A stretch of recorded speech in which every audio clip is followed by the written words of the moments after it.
आप सभी छात्रों का स्वागत है। तो छात्रों, आज की इस वीडियो में हम कक्षा 10वीं जो आपका विषय हिंदी है उसके 18 फरवरी को होने वाले वार्षिक परीक्षा पेपर बोर्ड एग्जाम के पेपर के लिए एक ऐसे मॉडल पेपर को देखने वाले हैं जिससे यदि आप तैयारी करते हो तो आप बड़े ही आसानी से 60 में से 70% नंबर इस मॉडल पेपर से तैयारी करके बस ला सकते हो। तो छात्रों, आपको इस वीडियो में अंत तक बने रहना है और साथ ही साथ हम आपको बता दें कि आपका जो 18 फरवरी को विषय हिंदी को वार्षिक परीक्षा पेपर होने वाला है उसका रियल पेपर आपको बिल्कुल भी देखने को नहीं मिलने वाला है। पूरे यूट्यूब में या कहीं भी टेलीग्राम पर कहीं पर भी आपको रियल पेपर नहीं मिलेगा। तो इस स्थिति में जो हम आपको ये मॉडल पेपर बता रहे हैं ये अत्यंत महत्वपूर्ण है और आपके अधिकांश क्वेश्चन सेम टू सेम इसी मॉडल पेपर से देखने को मिलेंगे। तो छात्रों, आपको केवल और केवल इस मॉडल पेपर से तैयारी करनी है और अदर प्लेटफॉर्म से जैसे जीपीएससी की तैयारी कर सकते हो आप। बाकी आपको अदर किसी वीडियो पर ध्यान नहीं देना और आपको इस वीडियो पर अंत तक बने रहना है। साथ ही साथ पेपर देने जाने से पहले इस वीडियो में बताए गए सारे के सारे प्रश्नों को अटेम्प्ट करना है। तो छात्रों, करते हैं वीडियो को स्टार्ट। अभी तक आपने चैनल को सब्सक्राइब नहीं किया तो चैनल को सब्सक्राइब कर लेना, वीडियो को लाइक करके अपने सभी के सभी दोस्तों के साथ इस वीडियो को शेयर कर देना जिससे उन दोस्तों की भी वैसे हिंदी के पेपर पे हेल्प हो सके। ठीक है, तो यहाँ पर सबसे पहले मॉडल पेपर में आपका क्वेश्चन है, सही विकल्प चुनकर लिखिए। तो पहला क्वेश्चन है, अट नहीं रही है कविता में वर्णन हुआ है। तो ये भी आपकी हिंदी की बुक का प्रश्न है। तो इसमें आपका उत्तर क्या आएगा? बसंत ऋतु का। अट नहीं रही है कविता में किसका वर्णन हुआ है? तो बसंत ऋतु का वर्णन हुआ है। दूसरा प्रश्न है, पीपर पात सरिस मंडोला में अलंकार है, तो आपका उपमा अलंकार आ जाएगा। थर्ड प्रश्न है, लेखिका मन्नू भंडारी की साहित्यिक रुचि की किसने विस्तार दिया? किसने विस्तार दिया? तो शीला अग्रवाल ने लेखिका मन्नू भंडारी की साहित्यिक रुचि में विस्तार दिया था। चौथा प्रश्न है, प्रकाश की आवश्यकता तथा भूख ने किसका आविष्कार कराया? तो प्रकाश की आवश्यकता तथा भूख ने आग का आविष्कार कराया। फिर पांचवा प्रश्न है, वाच्य के कितने प्रकार होते हैं? तो वाच्य के आपके 3 प्रकार होते हैं। भारत के दौरे पर कौन आ रही थी? तो रानी एलिजाबेथ द्वितीय भारत के दौरे पर आने वाली थी। फिर आपका दूसरा प्रश्न आता है इस मॉडल पेपर में, वो है रिक्त स्थानों की पूर्ति कीजिए। पहला है, पत्तों से लदी तो डाल कहीं हरी कहीं लाल, ये आपका उत्तर आ जाएगा। धूप के दान खालिस्तान की कविता का संग्रह है, तो धूप की दाल जो है वो आपका गिरजा कुमार माथुर की कविता का संग्रह है। क्या उत्तर आ जाएगा आपका? गिरजा कुमार माथुर की कविता का संग्रह है। तीसरा है, काव्य की शोभा बढ़ाने वाले धर्म कहलाते हैं। तो काव्य की शोभा बढ़ाने वाले धर्म क्या कहलाते हैं? आपके अलंकार। बच्चों, पढ़ाई में डाउट्स आते हैं, सॉल्व नहीं हो पा रहे हैं, घबराओ मत, इसका सॉल्यूशन है डाउटनट ऐप। जिस भी सवाल में आपका डाउट हो उसकी फोटो खींचो, क्रॉप करो और 5 सेकंड के अंदर अंदर आपको उसका वीडियो सॉल्यूशन मिल जाएगा, वो भी बिल्कुल फ्री में। यानी अब पूछिए अपने अनलिमिटेड सवाल कहीं भी कभी भी। अब चाहे आपका सवाल क्लास 6 से क्लास 12 IIT JEE या नीट का हो या फिर CBSE यूपी बिहार राजस्थान या अन्य स्टेट बोर्ड का हो, कोई भी सब्जेक्ट हो, फिजिक्स केमिस्ट्री बायोलॉजी साइंस, आपके सभी सवालों के जवाब मिलेंगे सिर्फ डाउटनट ऐप पर। साथ ही डाउटनेट पर चल रही हैं स्पेशल क्लासेस 9th से 12th IIT JEE और नीट के बच्चों के लिए ऑनलाइन क्लासेस जिसका हिस्सा बनकर देश के सभी राज्यों से बच्चे लेकर आए रैंक 1। तो आज ही डाउनलोड करें, इंस्टॉल करें डाउटनेट ऐप, अपने डाउट भगाओ और टॉप रैंक ले आओ। कहलाते हैं, आपको सिंपली यहाँ पर तो लिख देना है अलंकार। ये आपका IMP क्वेश्चन है। फिर आपका फोर्थ है, वीर रस का स्थायी भाव है, तो वीर रस का स्थायी भाव आ जाएगा आपका उत्साह है। पुराने जमाने में स्त्रियों के लिए तो विश्वविद्यालय नहीं थे, एक से अधिक अर्थ देने वाले शब्द अनेकार्थी शब्द कहलाते हैं और देखते ही देखते दिल्ली का काया पलट हो गया। क्या आएगा आपका उत्तर? काया पलट। छात्रों, एग्जाम देने जाने से पहले इस वीडियो को अच्छे से तैयार कर लेना, इस पेपर को अच्छे से तैयार कर लेना, क्योंकि आपके अधिकांश क्वेश्चन इस मॉडल पेपर से सेम टू सेम उठ के आपको पेपर में देखने को मिलेंगे। ठीक है ना। तीसरा प्रश्न आप देख सकते हो, वो है सही जोड़ी बनाइए। यहाँ पर आपका पहला है, छाया मत छूना, तो आपको इसका मिलान करना है खा से, यानी मन होगा दुखी दूना। श्रृंगार रस, तो श्रृंगार रस का स्थायी भाव क्या है? आपका रति स्थायी भाव है। बाल गोविंद भगत, तो बाल गोविंद भगत जो है वो कबीरपंथी हैं। क्रिया एवं सहायक क्रिया के योग से, तो क्रिया एवं सहायक क्रिया के योग से संयुक्त क्रिया का निर्माण होता है। दिल्ली में सब कुछ था परंतु क्या नहीं था? परंतु नाक नहीं थी। मैं क्यों लिखता हूँ, ये किसकी रचना है? अज्ञे की रचना है। फिर चौथा प्रश्न है आपका, निम्नलिखित प्रश्नों के उत्तर एक शब्द या एक वाक्य में लिखिए। पहला क्या है? चांदनी रात के बाद क्या आती है? तो चांदनी रात के बाद क्या आती है? अंधेरी रात आती है। आपका यहाँ पर उत्तर हो जाएगा करेक्ट उत्तर क्या, अंधेरी रात आती है। फिर आपका दूसरा प्रश्न है कड़वी ककड़ी से क्या लगता है। तो कड़वी ककड़ी से आपका योग का संदेश लगता है। यहाँ पर आपका उत्तर क्या आएगा, योग का संदेश लगता है। फिर आपका तीसरा प्रश्न है एक शब्द की एक ऐसी अधिक बार आवृत्ति होने पर कौन सा अलंकार होता है। तो यहाँ पर आपका यदि एक शब्द बार बार आता है तो कौन सा अलंकार होगा, अनुप्रास अलंकार होगा। आपका उत्तर आएगा क्या, अनुप्रास अलंकार। चौथा प्रश्न है हिंदू वेदों को किसकी रचना मानते हैं। तो हिंदू वेदों की ईश्वर की रचना माना जाता है।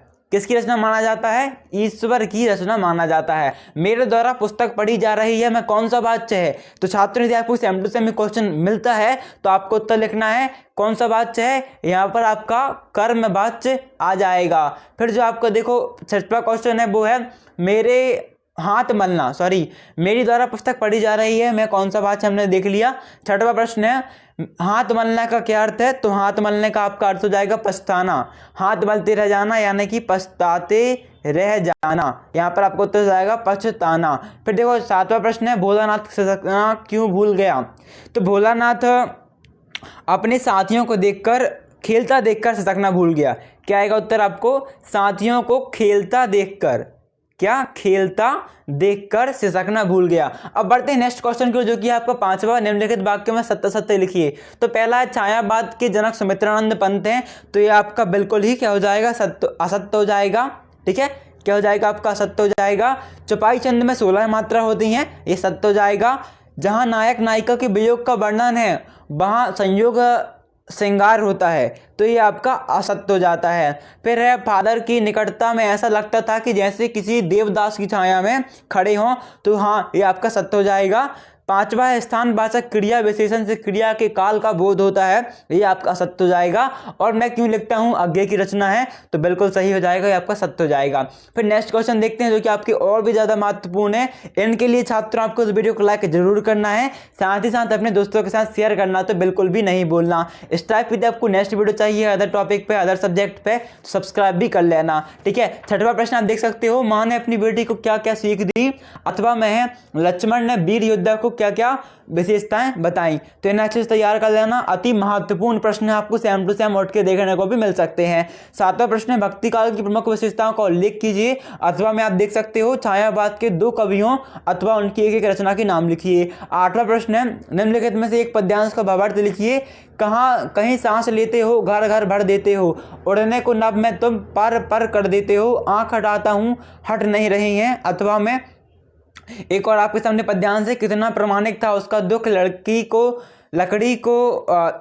को दान में देते हुए वक्त जैसे वही अंतिम पूंजी हो। ठीक है, 9वां प्रश्न देख लो जो कि और ज्यादा एमपी है, वो है प्रबंध का आप किसे कहते हैं, इसके भेद बताइए। अथवा में रौद्र रस की परिभाषा लिखिए और एक उदाहरण दीजिए। इसके जो आंसर आपको नेक्स्ट वीडियो में मिलेंगे। जब तक के लिए वीडियो को लाइक कर लो और चैनल को सब्सक्राइब करके बेल आइकन को भी ऑन कर लो। 10वां प्रश्न है पुनरुक्ति प्रकाश अलंकार की परिभाषा उदाहरण से लिखिए।